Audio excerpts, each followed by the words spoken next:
Olá, querida alquimista. Vamos falar um pouco hoje sobre ser co-criador consciente. Um dos passos muito importantes dentro da alquimia é o passo da cocriação. Os antigos alquimistas diziam-se que eles transformavam metais pesados em ouro. Quando nós estamos falando de alquimia, nós estamos falando de todo o processo de transformação. É muito importante simplificar isso. Compreender, por exemplo, que o nosso estômago faz uma alquimia natural. Quando ele transforma laranja em vitamina C. Quando ele transforma aquilo que a gente ingere em todas as vitaminas que o nosso corpo precisa. Isso é alquimia. A nossa pele faz alquimia quando transforma a vitamina do sol. Os processos de alquimia, eles acontecem naturalmente no nosso corpo e também no nosso pensamento.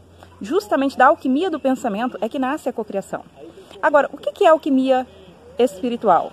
Se a alquimia é o processo de transformação, então a alquimia espiritual é o processo de transformar a alma, de transformar aquilo que é impuro naquilo que se torna divino. E dentro desse processo está também o processo de cocriação. Agora, é muito interessante porque a gente quer passar pelo processo de cocriação, ser cocriador, criar as circunstâncias na nossa vida e quer, junto com isso, manter em paralelo sentimentos que fogem à lei, que são contrários à lei. É como remar contra a correnteza e querer chegar ao mar. Existem leis pré-fixadas.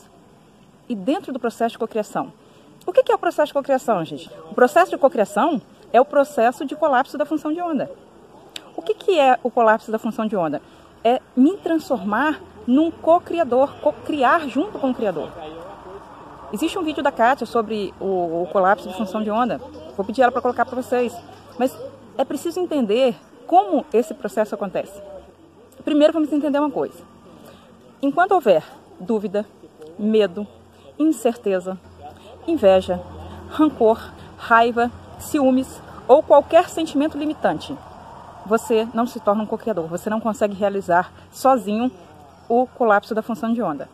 E aí você pode pensar, Zane, então o que eu tenho que fazer? Eu tenho que prestar atenção nos meus pensamentos. Bem, a gente tem cerca de 60 mil pensamentos no dia. Como é que nós vamos observar os nossos pensamentos? Com a vida corrida que todos nós levamos, e mesmo que a gente vivesse em constante meditação, haveria um momento que a sua atenção, o seu foco estaria no outro lugar. Então é praticamente impossível. A grande verdade é que a gente tem que compreender e aceitar e ressignificar a presença de Deus dentro de nós.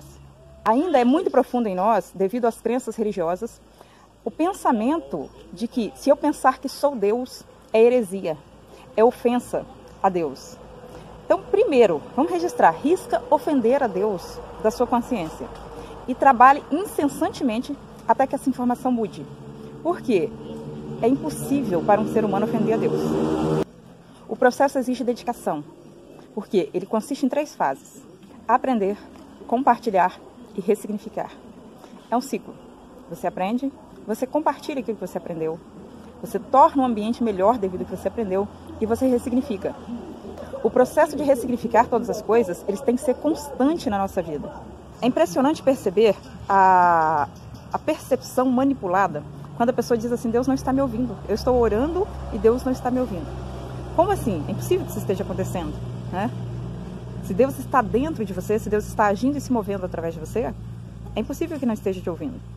A questão é o quanto nós permitimos verdadeiramente que a nossa vida seja uma constante movimentação de Deus. O quanto nós confiamos naquilo que a gente estudou hoje no grupo, quando eu disse com vocês, o meu Deus é o Deus de Elias, de Eliseu, ele não mudou, eu mudei, Deus não mudou. Porque a fé intelectual, a fé que te faz entender os processos da fé, não é a fé da cocriação. A fé da cocriação é aquela que transcende qualquer entendimento.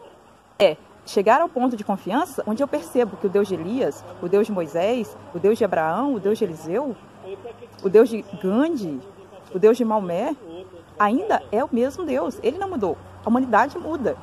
E a gente idealizou uma crença em que Deus mudou. Ele foi amadurecendo e foi criando um senso de piedade da humanidade. A gente precisa desconstruir a heresia, né? Desconstruir a ideia de que pensar que Deus está em mim, que Ele se move em mim, é ofender a Deus. É preciso sentir Deus dentro de nós. Sentir Ele dentro do meu coração como se fosse o sol. O sol aquecendo de dentro para fora. Não é o sol que eu sinto na minha pele, é o sol que me aquece de dentro. Então, quando eu entendo que Deus se move através de mim, quando eu permito que Ele se mova através de mim, eu coloco de lado todas as questões do meu ego. Então, eu crio um fluxo, uma passagem para que essa energia do divino. aconteça. Primeiro, é preciso entender que tudo está dentro de Deus, que Deus é o todo, e quando é o todo, Ele está dentro, tudo está dentro dele, todas as coisas, não tem nada que está fora dele. E o pior do que a pessoa ficar pedindo a Deus a solução para um problema, é quando a pessoa se conforma com o problema. Aí você fala assim, você não tem que aceitar. Vamos entender a diferença disso? Porque às vezes a pessoa começa a estudar a espiritualidade, ela pensa assim, então tá, meu sofrimento é karma, eu vou passar por isso caladinho. A diferença entre aceitação e ressignificação. Tudo, ainda que seja uma dívida, pode ser ressignificado. Como é isso, gente? Existe um rapaz que é palestrante, faz palestras maravilhosas, ele é americano, em que ele não tem nem as pernas e nem os braços. E ainda assim se tornou palestrante. Existe um mexicano que toca violão com os pés. Vocês já viram isso? É incrível, ele poderia ter se revoltado contra Deus por ter perdido os braços. E talvez ele até tenha passado por esse processo. Mas ele passou, ressignificou e disse, eu posso até aceitar que eu não tenho os braços, mas eu não vou deixar de tocar violão. Isso é ressignificar. É o processo que a Bíblia se refere a Jacó quando ele luta com um anjo. Existia alguma chance de Jacó vencer um anjo? Né? Talvez o anjo tenha dito para ele, você não tem chance de vencer. Eu posso matar você.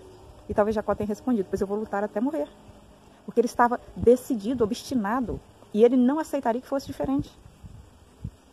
Quando a gente se conforma em acreditar que o que está vivendo, que causa dor e sofrimento e limitação, vem de Deus, isso é um perigo ainda maior do que buscar Deus fora de mim. Do que pedir a Deus que um milagre aconteça na minha vida. E aí vem o grande processo de fazer expandir a consciência divina dentro de você. Einstein deu o segredo de uma maneira muito simples. Ele disse, você tem duas opções para viver a vida. Você pode viver ela como se tudo fosse um milagre. Ou pensar que milagres não existem. Porque todo o processo se torna um milagre. E quando tudo se torna um milagre, Deus passa a ver através dos seus olhos. A sua consciência divina expande-se e você reconhece navegando pelas águas do amor divino. Tudo dentro do seu processo vira cocriação. Eu criando junto com Deus, eu me divertindo junto com Deus, eu dançando junto com Deus, eu fazendo o meu trabalho pelo mundo junto com Deus.